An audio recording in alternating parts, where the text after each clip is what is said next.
estudiantes.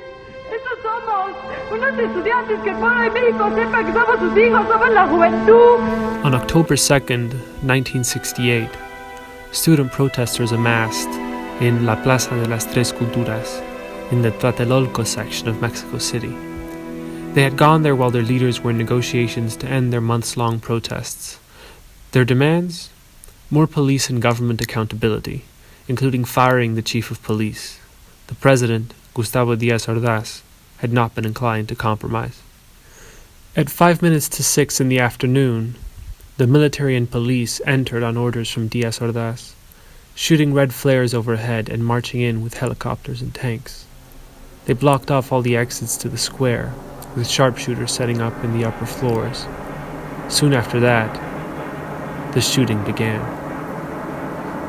We will always remember the look of terror on people's faces, the moans of the wounded as they were taken away, and the continuous gunfire, recalled one eyewitness, Jorge Aviles. This attack was not a mistake. The massacre, if anything, was a deliberate attempt by the Ordaz regime to instill fear in its people.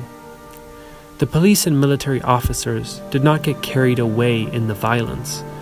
They were expected to fire upon the crowd, and they did just that.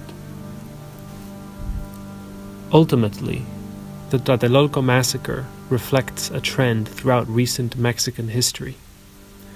A government that was not only not accountable to its people, but one that acted with impunity to suppress them.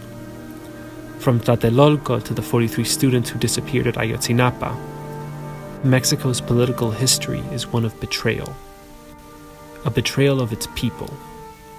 It's the same betrayal that resulted in the mass migration from Puebla to New York City in the 90s, and it's the same betrayal that continues to go on today.